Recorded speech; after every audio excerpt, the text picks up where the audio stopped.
Well, after going 1-11 last season, there's only one way for Cal to go this year, and that is up. It has to get better in year 2 for Sonny Dykes. In fact, it already has gotten better. The Bears opening on the road at Northwestern. They built this 31-7 lead on the road, and then it got really scary. Jared Goff, spectacular freshman season.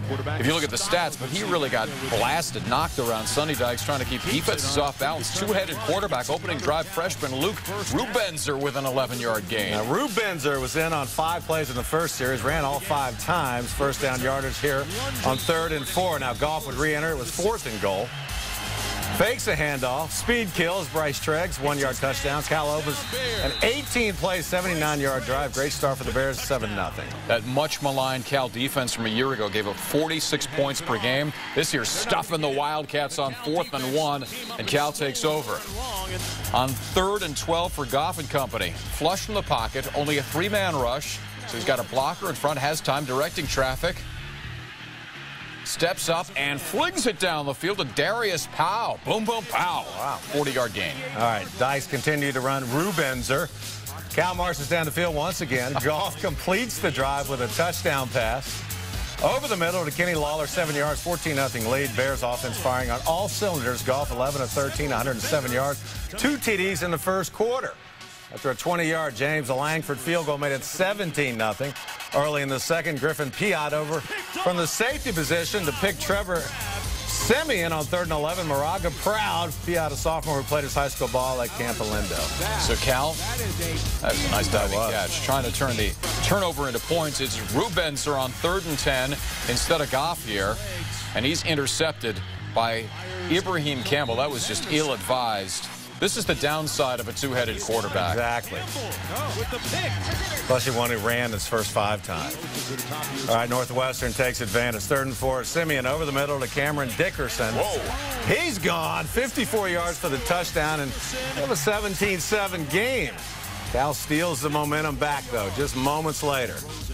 Goff, deep for Trevor Davis. From the University of Hawaii, a transfer. 76 yards. We need him tonight. Goff's 13th pass of the half. Bears up 24-7. Now, could Sonny Dykes' squad finish it off? Bears having success on 4th down today. 4th and 3. Northwestern 31. Goff hits Daniel Lasco. Gain of 15 and a first down. Rubenzer proved he can run the ball. Goff surprising everyone. He takes off on 3rd and 9. Gain of 10 for the first down. And then they hand it off to Kalfani Mohammed. 1-yard touchdown. Bears with a commanding 31-7 lead in Evanston. This game's over, right? Not exactly. Wildcats, 72 yards in less than 4 minutes. Justin Jackson breaking tackles like he's running to a union meeting. Remember the union? They were I got it. Yeah, I got it. Okay, 31-14. Goff trying to hit Daniel Lasco, and he pops it up. Colin Ellis says, I'll take that. Thank you very much. Yeah, Nabet jokes go over really big here. Yeah, they do. Very next play, Simeon to J.B. Taylor, who throws it back to Simeon. A convoy in front, weaving his way. Then the dive for the pylon. And suddenly it's a 10-point game, 31-21. Sonny is sweating. All right, Cal on the move, bridging the 3rd and 4th quarters, 3rd and 9. Goff under siege, and he goes down. Got to hand it to the Bears defense. They answer with a big stop on 4th and 3. Simeon's pass to Dickerson, incomplete. Wildcats turn it over on downs. Cal works their way to the Northwestern 34. 4th and 4, instead of a 51-yard field goal attempt, they go for it with Rubenzer, and his pass is batted down. Pressure back on the Cal D. Trayvon Green gets buried for a loss of 1 on 3rd and 3. So Jack Mitchell comes on, hits a field goal. Northwestern back within a touchdown at 31-24. It all comes down to this.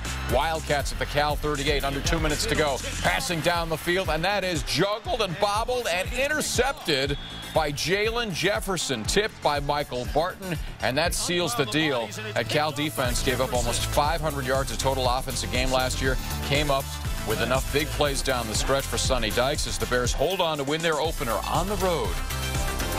31-24. Goff finishes with 281 yards passing and 3 touchdowns. Trevor Davis 3 catches for 93 yards and a score. And with the victory, the Bears end a 10-game losing streak that goes back to last season. It's Coach Dykes' first win at Cal over an FBS school. Wow. Final numbers today, rushing yards about even. Goff and Rubens are combined for 300 yards in the air. More total yards for the Bears. Turnovers even at 2. Stats explain the game. Cal a little better, and it showed on the scoreboard. After the game, Coach Dykes was asked if the two-headed quarterback was planned all along. Yeah, that was part of the plan. I thought they played pretty well in the first half. We struggled a little bit in the second half. We're a young football team. We got to learn to put those things away. But yeah, I think it worked for us. Got us the first downs. Luke made a heck of a run right there at the end to get that first down so we could seal the game. And last year, you gave up 44 points to Northwestern. Today, half that. What was the difference? Well, our kids played hard. I mean, they played hard, and they lined up right. And just, we played good, solid, fundamental defense. And so I was glad to see them do that.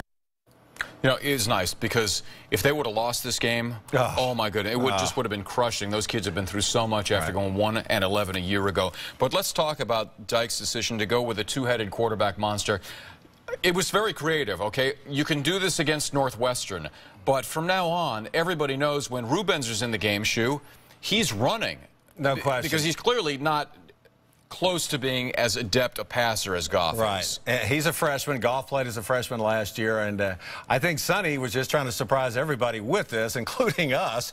Wasn't a whole lot of preseason coverage, so he got away with it. I'm not a fan of the two-headed quarterback because you can't get in a rhythm. Goff, I think, because he's played before the whole season last year, he could come in, but it really takes the rhythm away from the starting quarterback. So, and as you mentioned, when he's in, he's going to run, Rubens. Let's look at a side-by-side comparison of what each quarterback brought to the table today. Goff, 21 of 34, 281 yards passing. Rubenzer, 5 attempts, 2 completions, also had the pick. Rubenzer actually led Cal in rushing with 48 yards on 11 carries. Maybe he's their best running back.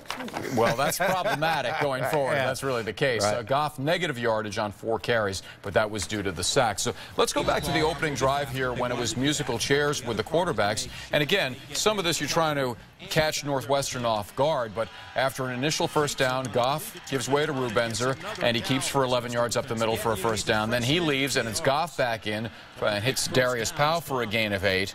And they go back and forth there. As a receiver, this has got to feel a little bit disjointed because here's our Ruben. We know he's going to run. And then we're going to go back to Goff on 3rd and 1. He sneaks for a first down. And then on 3rd and 10, it's Goff to Kenny Lawler. It really is, I think, incumbent on Goff to make this work. Because it's going to disrupt him if it disrupts anything, along with the receivers. Well, no question. Now, and Goff, as you could see, he was finding his receivers. It's a way to get plays in and out of the game, but normally you're not going to do it with quarterbacks. But as you mentioned, Rubenzer, every time pretty much he's running the ball. So if Sonny Dykes is going to continue this, he's going to have to mix it up. Otherwise, teams are just going to know what's coming, and it'll put even more pressure on Goff to be successful when he's in the game. And no quarterback likes running in and out of the game like this. Have you ever had that situation? I did. At Florida State, we had Jimmy Jordan and Wally Woodham, and Bobby Bowden would just kind of pick with a week of practice who would get the start, and if he wasn't playing well, he would just go with the other quarterback. It wasn't like this, where they alternated like this. So I think in this situation, I don't know what Sonny was thinking, but like you said, it worked against Northwestern, but from here on out, people are going to know what to expect. Now, if Rubenzer could develop a good passing game, I mean, where remember, he's just a freshman, well, then it would be pretty interesting, or you could do a lot of stuff. Well, there's no question. And he was successful in high school in Arizona with the passing, but I'm not sure what Sonny was thinking in this situation. Well, I think it was creative. Yeah, it was creative. Exactly. And Cal was desperate to win a game. And to be able to implement it effectively because they got the win. I mean, it totally confused the Wildcats, at least early in the game. Then after a while, they said, oh, 8's in the game. Let's go get him. And to do it on the road, which, is even more of you're taking a chance. That's something you might try at home. But to do it on the road, got to give Sonny Dykes some credit. But moving on, I think you got to stick with Goff and just make it happen. He's the guy who's going to make or break your season. Exactly. Speaking of which, Cal's going to look to start 2-0. When they return to Berkeley next Saturday for their home opener. Very winnable game. Cal's going to be favored in this against Sacramento State, coming to Memorial Stadium. That's a noon start time.